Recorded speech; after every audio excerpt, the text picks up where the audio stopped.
There are few cases that have captured the attention of a nation quite like the 2022 Idaho student murders. For more than 2.5 years following the arrest of Bryan Kohberger, who of course pleaded guilty to the crime back in July of last year, every little detail from this case was pored over, analyzed, speculated on by experts in the mainstream media and online sleuths alike. Hey, I was a part of it.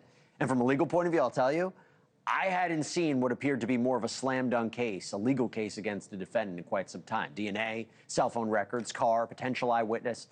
But now, there is a new book by retired FBI agent Christopher Whitcomb it's called Broken Plea, the explosive search for truth behind the Idaho murders. And it is raising a lot of questions about whether or not the state actually was going to win a trial. For one, he raises questions about the chain of custody record of the knife sheath that was found at the scene. That's a key piece of evidence that held Kohberger's DNA. Points to alleged inconsistencies in reports he says could have worked in the defense's favor, could have been challenged at trial.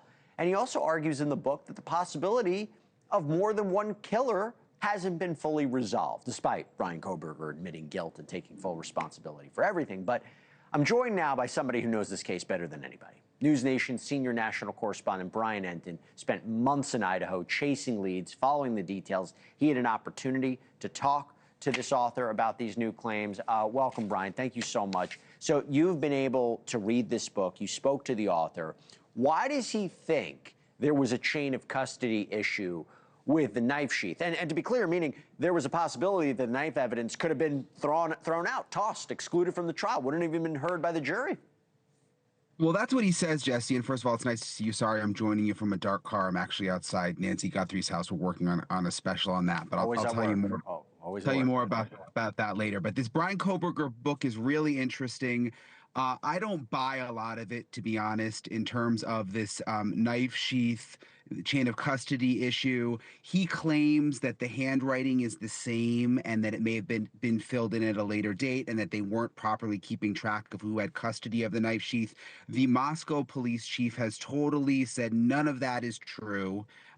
Since the book came out, that they do it electronically, that they've been doing it the same way with other cases too, and that there was no issue there. And my big question is, Jesse, you remember Bryan Kohberger's lawyer, Ann Taylor, brought up issue after issue leading up to when we thought there would be a trial before the plea deal, filed all sorts of motions about issues with the evidence, and never said one word about the a chain of custody issue. This is the first that we've heard about it, Jesse. That's a great point, because if this were the case, why would he have taken a deal and pled guilty? Right, and that's what I asked him when I did the interview with him. I mean, he says, I brought up all these issues, I found all these issues. Well, then why did Kohberger take the deal? Why did Ann Taylor agree to the deal? This is what he said. Why did Ann Taylor let him take the plea? That's a great question, and I think my answer is this. I don't know, but I know what Ann Taylor said, because I wrote in the book that a person, one of my sources called her and talked to her and recorded the call. So she did not tell me, but I have heard her state in her own words why she did it. And her answer was that Bryan Kohberger did it himself. She did not change his plea, or he didn't, he made up his own mind and she doesn't know why.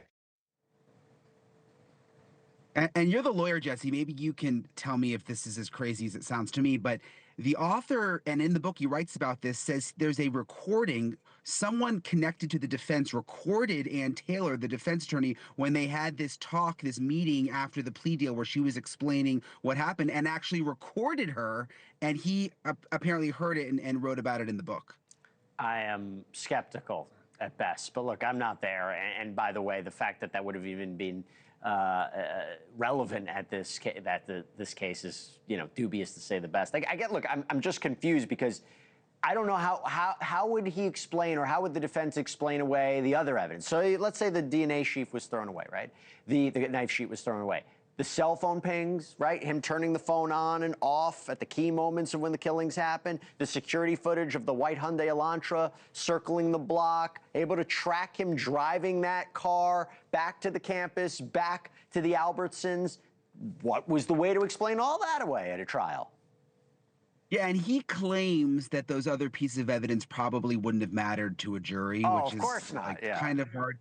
Yeah, exactly. I mean, he says, look, you can't prove that that white Hyundai Elantra was actually his, even though we saw it, going up to the house and then speeding away right after. And you just brought it up. I mean, to me, one of the most significant pieces of evidence was that his cell phone was turned off during the time of the murder, and that never happened before. And he also says, oh, the jury wouldn't have taken that seriously either. I would encourage everybody to go back to that probable cause affidavit and how they were actually able to track the car to him, and they see him exit the car, going back to the Albertsons. Okay, let me ask you this.